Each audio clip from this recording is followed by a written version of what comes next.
And gold buyers, మీ కష్టాల్లో నమ్మకమైన మీ ఆత్మీయ నేస్తం.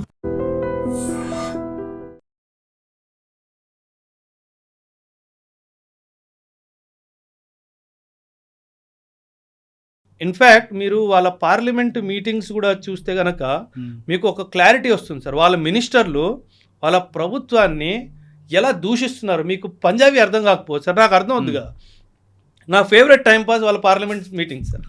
అరే భలే ఉంటాయి సార్, బ్యూటిఫుల్లీ. అక్కడ లేడీస్, అతి ముఖ్యంగా లేడీస్ మినిస్టర్ని బట్టలు తీసేసి మరీ డైలాగులు కొడతారు సార్. అస్సలు వాళ్ళ దగ్గర జవాబే లేదు సార్, దేనికి జవాబు లేదు. కానీ వాళ్ళు ఆర్మీ చేతులు ఉన్నారు కదండి. అది దేశం వల్ల తగలడిపోయింది సార్. సార్ మన దేశంలో ఆర్మీ పాలిటిక్స్ నుంచి దూరం ఉండి ఎంత పెద్ద పాజిటివ్ కాంట్రిబ్యూషన్ చేసిందో మనకు అవగాహన లేదు. నేను ఆర్మీలో 11 సంవత్సరాలు సర్వీస్ చేశాను కదా సార్. ఆర్మీ ఆఫీసర్స్ మెస్సులో 2 విషయాలు డిస్కస్ చేయడానికి అనుమతి లేదు సార్. ఒకటి పాలిటిక్స్, ఇంకోటి రిలీజియన్ సార్. ఈ రెండిటి మీద నువ్వు నోరు తెరిసేవనుకో, commanding officer next day morning భుజం మీద పెట్టేసి చలో అంటాడు. అంటే అంత స్ట్రిక్ట్లీ అవాయిడ్ చేస్తారు. అది వాళ్ళు అక్కడ చెయ్యలేకపోయారు సార్. దానివల్లే వచ్చిన తలకాయ నొప్పి ఇదంతా సార్, ఇంకేం కాదు. ఒక స్టేట్మెంట్ సార్, ఇండియా ఆఫ్ఘనిస్తాన్కి డ్రోన్స్ ఇస్తుంది అన్నారు. ఒరే మూర్ఖుడా, Afghanistan was your friendly country, పాకిస్తాన్కి ఫ్రెండ్లీ కంట్రీ కదా. ఒరే అదే నీకు ఎనిమీ అయిపోయింది, అది నువ్వు గుర్తించి ఫస్ట్. ఎవరు డ్రోన్లు ఇస్తున్నాడు కాదు, నా స్నేహితుడికి డ్రోన్లు నా శత్రువు ఎందుకు ఇస్తున్నాడు అది ఆలోచించి ఫస్ట్. నువ్వు ఇప్పుడు ఒక టైం వస్తుంది సార్, నాకు అజిత్ దోవల్ గారి మీద ఎంత నమ్మకం ఉంది అంటే, ఒక టైం వస్తుంది ఇరానే పాకిస్తాన్ మీద దాడి చేస్తుంది సార్. నేను ఉంటానో ఉన్న ఈ భూమి మీద నాకు తెలియదు సార్. ఒక రోజు వస్తుంది టర్కీయే పాకిస్తాన్ మీద అటాక్ చేస్తుంది సార్. ఒక రోజు వస్తుంది సౌదీ అరేబియాయే పాకిస్తాన్ మీద అటాక్ చేస్తుంది. ఇది జరిగి తీరుతుంది sir. It's only matter of time. జరగాలని కోరుకుందామండి. కానీ అజిత్ దోవల్ గారికి మాట్లాడారు. అవును సార్. మన దగ్గరకు వచ్చేసరికి గతంలో మణిపూర్ టాపిక్ తీసుకుందాం. అవును సార్. దోవల్ గారు ఉన్నారు కాబట్టి అది ఇంటర్నల్గా జరుగుతుంది అని అన్నా, మనం మాట్లాడారు మీరే. కానీ మళ్ళీ మణిపూర్ మళ్ళీ తగలబడుతుంది సార్. మణిపూర్లో సార్ అక్కడ ఒక కరెక్షన్ జరగాలి సార్. ఆ 2 ట్రైబల్ మైతీస్ అండ్ కుకీస్ ఎవరైతే ఉన్నారో సార్, వాళ్ళ మధ్య ఐకమత్యం తీసుకురావాలి సార్. అది మనం ఇన్స్టిట్యూషనల్ మెకానిజం ఎలా చేస్తామో నాకు తెలియదు సార్, బట్ అది మాత్రం వచ్చేంత వరకు మణిపూర్లో శాంతి రాదు సార్. నేను మారాంలో ఉన్నాను సార్, మణిపూర్లో ఒక ప్రాంతము మారాం అని చెప్పేసి. మణిపూర్ ఎలా అంటే సార్, ట్రైబల్ కల్ట్స్, వీళ్ళు కుకీస్, నాగాస్, వీళ్ళందరూ ఏంటంటే సార్, వీళ్ళు వాళ్ళకి ఆ ఫైటింగ్ స్పిరిట్ వాళ్ళకి న్యాచురల్గా ఉంది సార్. ఆ ఫైటింగ్ స్పిరిట్ న్యాచురల్గా ఉండడం వల్ల, కత్తులు కటార్లు ఆయుధాలకి వాళ్ళకి యాక్సెస్ ఉండడం వల్ల ఈ గొడవలు అప్పుడు జరుగుతూనే ఉంటాయి సార్. ఈ గొడవలు ఎప్పుడు అవుతాయి అంటే, ఫస్ట్ వాళ్ళని ఆ కత్తులు కటార్ నుంచి బయటికి తీసుకొచ్చి మెయిన్ స్ట్రీమ్ సొసైటీలో తీసుకురావాలి. వాళ్ళిద్దరిని కూర్చోబెట్టి మాట్లాడే ఒక మనిషి రావాలి. అండ్ ఇది పై నుంచి కింద దాకా ప్రతి ఒక్కడికి ఆ మెసేజ్ పోవాలి సార్. అప్పటిదాకా మణిపూర్లో శాంతి రాదు సార్. సో ఆ మణిపూర్లో శాంతి రావాలంటే చాలా కష్టం. అండ్ వాళ్ళు చాలా హెడ్ స్ట్రాంగ్ ఉంటారు సార్. ట్రైబల్ పాపులేషన్ ఎలా ఉంటుందంటే, వన్స్ దే డిసైడ్ వాళ్ళు ఎవరికి వినరు సార్. అదేవిధంగా ఒకసారి నమ్మితే వాళ్ళని దూరంగా చేయలేము సార్. అది ఆ ఫ్లాష్ పాయింట్లోకి వెళ్ళిపోయింది సార్. ఆ ఫ్లాష్ పాయింట్ నుంచి బయటకు వచ్చి వాళ్ళు శత్రువుల నుంచి మిత్రుల్లో ఒకసారి అవ్వడం మనం సాధిస్తే కనుక మళ్ళీ ఏమంటారు, ఫ్యూచర్లో మణిపూర్లో ఒక్క తుపాకీ కూడా పేలదు సార్. కానీ అది బ్రేక్ అయ్యి అది రావాలి సార్. అప్పటి వరకు మనం ఏం చేయాలి. సరే, మనం ఇంటర్నేషనల్ వెళ్దామండి ఒకసారి. అమెరికా ట్రంప్ ఇరాన్ వార్ మీరే అన్నారు గతంలో. ఇది కేవలం 1 వీక్ అని, ఫీజ్ ఫైర్. ఇప్పుడు మళ్ళీ రిపీట్ అవుతుంది. దానివల్ల నష్టం వాళ్ళకా వీళ్ళకా లేదా మనకా? సార్ అందరికీ నష్టం ఉంటుంది సార్. అమెరికాకి నష్టం ఉంది సార్, ఇరాన్కి నష్టం ఉంది. కానీ ఒక్క విషయం సార్ నేను ఇక్కడ చెప్పాలనుకుంటున్నాను. నేను ఇరాన్ని సపోర్ట్ చేయట్లేదు సార్, వ్యక్తిగతంగా నేను ఇరాన్ని సపోర్ట్ చేయను. కానీ ఒక మిలిటరీ స్ట్రాటజిస్ట్ లాగా మాట్లాడడానికి ప్రయత్నిస్తున్నాను సార్. 2024-25 ముందు ఇరాన్ వరల్డ్ మ్యాప్లో ఎక్కడుంది అంటే కూడా చాలామందికి తెలియదు సార్. నమ్ముతారు కదా, అంటే మిడిల్ ఈస్ట్లో ఎక్కడో ఉంటుంది. అంతేగాని ఆ స్ట్రైట్ ఆఫ్ హోర్ముజ్ కానీ, ఈ ఇరాన్ కానీ, కువైత్, బహ్రెయిన్ కానీ ఎవరికి తెలియదు సార్ ఎక్కడ ఉంటుందో. కానీ ఒక దేశము అమెరికా శాంక్షన్స్లో గత 3 దశాబ్దాలుగా ఉంది సార్. ఆ దేశం అమెరికన్ శాంక్షన్స్లో ఉంది. అంటే ఏంటి, ఓపెన్గా వీళ్ళు వరల్డ్లో ట్రేడ్ చేయలేరు. వాళ్ళతో ట్రేడ్ చేసేది దేశాలు కొన్నే, మనము రష్యా కానీ చైనా కానీ ఇతర దేశాలు మిడిల్ ఈస్ట్ కంట్రీస్ మాత్రమే. అలాంటి దేశము 30 సంవత్సరాలుగా శాంక్షన్స్లో ఉంటున్న దేశము సింగిల్ హ్యాండెడ్లీ ఇజ్రాయెల్ని అమెరికాకి మిగతా మిడిల్ ఈస్ట్ కంట్రీస్ అందరికీ కన్ను చూపించింది.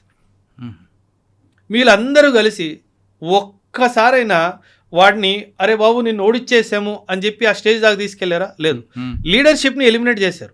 టాప్ లీడర్షిప్ని ఆయతుల్లా ఖొమైనీని ఫస్ట్ డే February 28 రోజు ఎప్పుడో దాడి జరిగింది, ఆ రోజు లేపేశారు. ఓకే, బాగానే ఉంది. ఆ తర్వాత ఏంటి?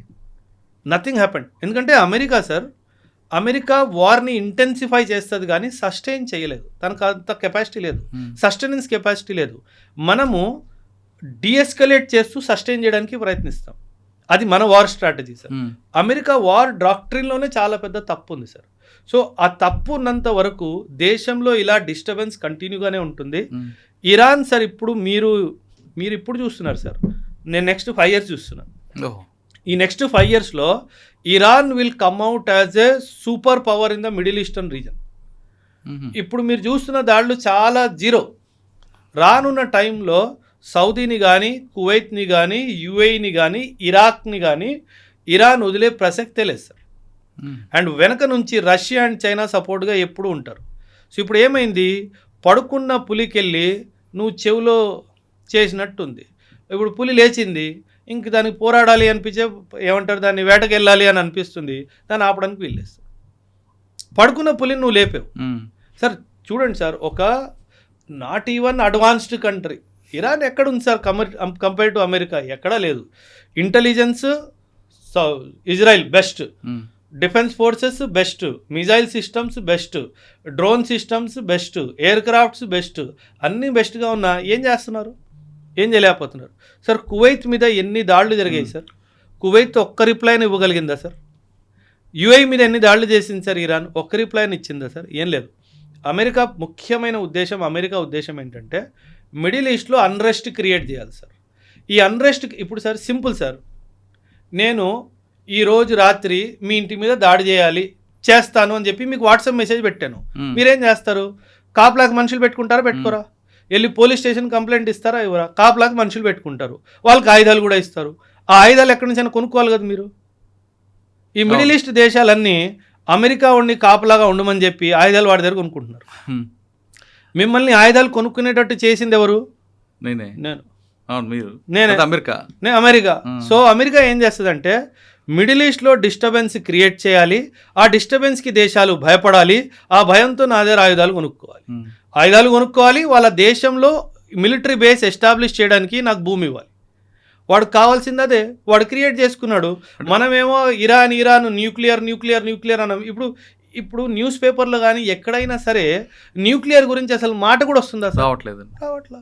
అప్పుడు ఏమీ దొరకలేదు, ఇప్పుడు ఏమీ దొరకలేదు. అంటే అల్టిమేట్ తీసుకుంటే ఆయుధాల కంపెనీ ఓనర్లు బతుకుతున్నారు అంతే. బిజినెస్ పెరిగింది. అమెరికా ముఖ్య ఎకనామిక్ ఇదే కదా సార్, ఆయుధాలే కదా సార్. ఇదంతా ఆయుధాలు అమ్ముకోవడానికి వ్యాపారం సార్. ఈ వ్యాపారం కోసం వరల్డ్ అంతా వీళ్ళు డిస్టర్బ్ చేస్తారు. సో మనం కూడా డిస్టర్బ్ అవుతున్నాము, వరల్డ్ అంతా డిస్టర్బ్ అవుతుంది సార్. ఇంకోటి 1975లో ఇందిరాగాంధీ విధించిన ఎమర్జెన్సీ. అవును సార్, అది బుక్స్లో రావడం, దాని మీద మేము ఒక ఒపీనియన్ చెప్పండి. అమ్మో, ఇది పొలిటికల్ సార్, చాలా జాగ్రత్తగానే మాట్లాడతారు సార్. చాప్టర్ ఏమంటారు, ఎన్సీఆర్టీ క్లాస్ 9 సోషల్ సైన్స్ బుక్లో ఎమర్జెన్సీ చాప్టర్ తీసుకురావాలి అని చెప్పి ఒక కీలకమైన నిర్ణయం తీసుకున్నారు సార్. మనము ఇది నా వ్యక్తిగత అభిప్రాయం సార్. మన ఇంట్లో జరిగిన ఒక చెడు సంఘటనని మనం కప్పివేయడానికి, దాచేయడానికి ప్రయత్నిస్తామా, లేకపోతే ఇంటి బయట బోర్డు పెడతామా? ఈ రోజు నా కొడుకు నన్ను కొట్టాడని చెప్పి నాన్న గోడ మీద పెట్టుకుంటాం. మనం దాన్ని కవరప్ చేయడానికి పెట్టుకుంటాం. నేనేమంటానంటే ఎమర్జెన్సీ గురించి మన పిల్లలకి, రానున్న జనరేషన్కి చెప్పాలి, తప్పేం లేదా, చెప్పాలి, ఖచ్చితంగా చెప్పాలి. ఎందుకంటే అది మన లోకతంత్రంలో ఒక చీకటి అధ్యాయం సార్, కాదనట్లేదు. 75 to 77 అదొక చీకటి అధ్యాయం. దాని గురించి అంత విశ్లేషణగా టెక్స్ట్ బుక్లో రాసి పిల్లలకి చెప్పి దాని ఒక చాప్టర్ క్రియేట్ చేసి ఇండియాలో డెమోక్రసీ ఒకప్పట్లో లేదు, ఇవన్నీ ఎందుకు చెప్పుకోవాలి సార్? అంటే ఇది ఒక పొలిటికల్ అజెండాలా కనిపిస్తుంది. నేనేమంటానంటే సార్, యాజ్ ఎ సోల్జర్గా నేను మాట్లాడుతున్నాను సార్. అగైన్ మళ్ళీ చెప్తున్నాను, ప్రభుత్వాన్ని దూషించడం అనేది నా ఉద్దేశం కాదు. పర్వాలేదు, పెట్టుకోండి, ఎమర్జెన్సీ చాప్టర్ పెట్టుకోండి. కానీ దానికన్నా ముఖ్యంగా అవసరమైన చాప్టర్లు ఏంటి? మనం 1947-48 యుద్ధం ఎలా గెలిచాము, సైనికులు ఎలా పోరాడారు, పాకిస్తాన్ ఏం చేసింది, 1962 వార్ మనం చైనాతో ఎందుకు ఓడిపోయాం, దానికి కారణాలేంటి, దానికి ఎవరు కారకులు, ఇది 1971లో ఎలా ఇందిరాగాంధీ గారు పాకిస్తాన్ని 2 ముక్కలు చేశారు, 1968లో ఐబీ నుంచి రాని తను ఎలా స్థాపించింది, రా ఎన్ని గొప్ప కార్యాలు, ఎన్ని గొప్ప ఆపరేషన్స్కి మన విజయాలు చెప్పమంటారు. పాజిటివ్గా చెప్పండి సార్, పిల్లలకి నెగటివ్ ఎందుకు చెప్పాలి అంటాను నేను.